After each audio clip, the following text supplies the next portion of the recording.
Day one in Australia felt completely unreal. Not exciting in that adrenaline-pumping way, not overwhelming like stepping into chaos, just quiet. Airports usually spike my alertness immediately, the crowds, the noise, the unpredictability. This one didn't trigger any of that.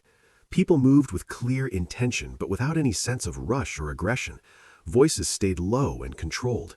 Instructions from staff felt genuinely calm, not performance calm, but actually calm. I kept expecting the pressure to arrive later once I left the sanitized bubble of the airport. My body waited for it, tensed and ready, but it never showed up. That absence followed me out into the street, where movement felt orderly without being controlled or forced. Traffic flowed, people crossed streets, buses came and went. Everything worked without anyone barking orders or enforcing compliance through intimidation. I noticed immediately how little energy people spent proving anything. No one was performing dominance. No one was establishing territory. No one was moving through space like they owned it and you were in their way. That genuinely confused me at first, made me wonder what I was missing, what hidden rule I didn't understand yet. But there was no hidden rule. People just existed together with mutual respect as the baseline assumption. They trusted the system would work, so it did. They trusted each other to follow basic social contracts, so everyone did. That trust was so foreign to me it felt dangerous at first, like everyone was being naive and I was the only one who saw reality clearly. By day two, some kind of routine started forming, even though everything was still brand new. Walking felt slower, more deliberate, less like I was trying to get somewhere and more like movement itself was fine. Eye contact with strangers lasted longer than that quick flick and away I was used to. No one treated public space like territory they had to defend or claim. In America, public areas feel constantly negotiated. Everyone's calculating position and advantage, claiming their spot, defending their bubble. Here in Australia, spaces just felt genuinely shared, like everyone had equal right to exist there without having to fight for it. That difference settled into my body before my mind could fully process what was happening. Physical changes that preceded understanding. I stopped checking behind me when I walked, stopped doing that constant scan of faces looking for threats or problems, stopped positioning myself strategically in rooms. I felt completely exposed in a way that should have triggered panic, but there was no fear attached to it, just openness, vulnerability without consequence. My shoulders dropped, my pace slowed, my breathing deepened. All these small physical adjustments that added up to a completely different way of inhabiting my own body in public space. I wasn't performing safety anymore, wasn't constantly managing perceived threats. I was just existing, and that was enough. No one challenged it, no one tested it, no one made me prove I deserved to take up space. That acceptance was revolutionary for someone who had spent decades justifying his own existence. Day three brought the first real emotional shift that I couldn't ignore or rationalize away.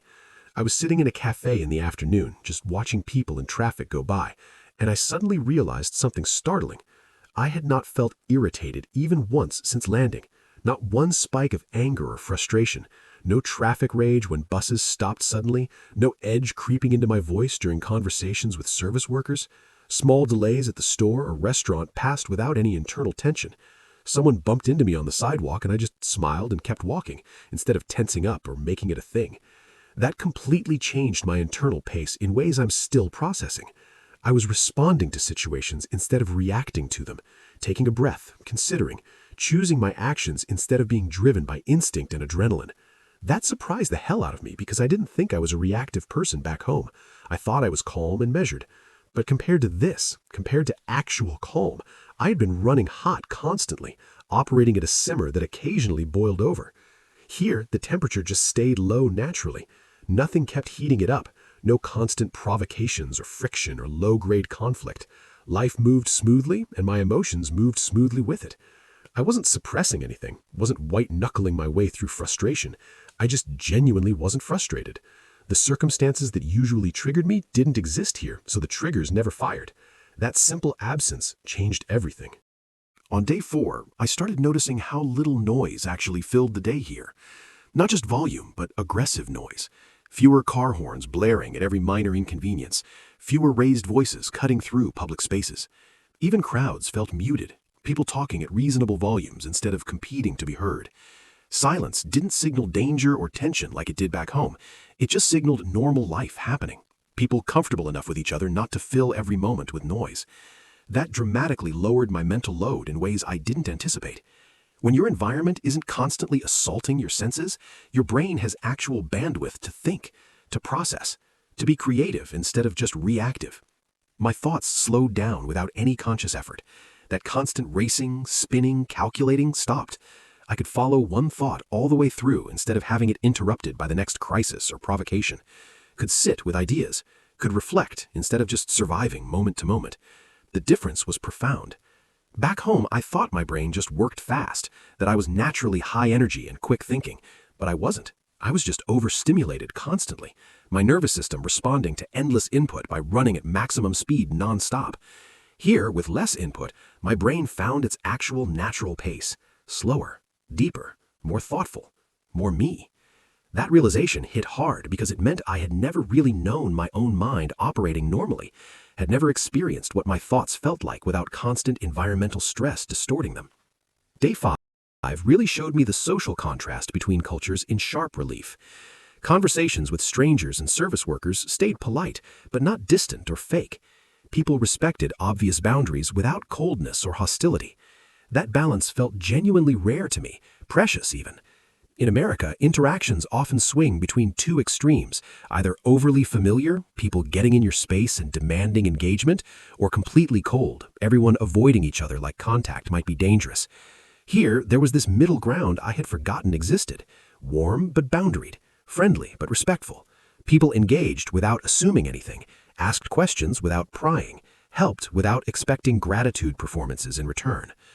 I stopped rehearsing words before speaking, stopped running through every possible interpretation and response before opening my mouth. I just talked, just said what I meant, trusted that my tone and intent would come through clearly and people would receive it generously instead of looking for ways to be offended or dismissive. That trust in basic human communication felt like a superpower, like I had been carrying this heavy translation manual everywhere, trying to decode and encode every interaction, and suddenly I could just speak plainly. Just be direct. Just assume good faith on both sides. The relief was enormous. Communication stopped being warfare or performance and became just communication. Information and feeling shared between people who assumed the best of each other. That assumption changed everything about how interactions felt, made them lighter, easier, more human and less strategic. By day 6, my body had adjusted so completely that the changes became undeniable. Sleep deepened dramatically. I was going down fast and staying under for solid 8-hour stretches. No more waking up at 2 a.m. with racing thoughts. No more fighting to fall back asleep. My appetite stabilized. I was eating when hungry, stopping when full, not using food to manage stress or boredom. I woke up each morning without that immediate tension, without my body already braced for the day before my eyes even opened. Just calm, rested, ready. That shift actually scared me more than the anxiety ever had, because it revealed something I had been avoiding. It showed me how long stress had shaped my baseline, how many years I had lived in a state I thought was normal, but was actually constant low-grade crisis mode.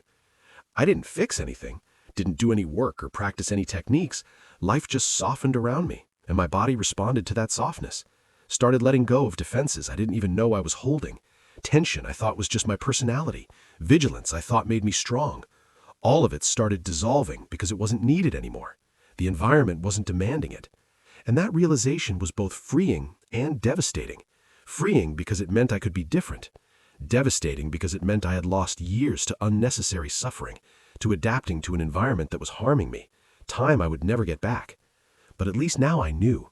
At least now I had a reference point for what normal actually felt like. Day 7 closed the loop on my first week and crystallized everything I had been feeling into clarity. Australia didn't impress me with spectacle or novelty. It grounded me. That distinction matters enormously. I wasn't dazzled by something shiny and new. I was reconnected to something fundamental and old, something human that I had lost touch with. My first week taught me in visceral, undeniable terms that environment trains behavior constantly, every single day, every interaction, every moment. Change your surroundings and your mind follows whether you intend it to or not. Your nervous system adapts, your habits shift, your baseline resets.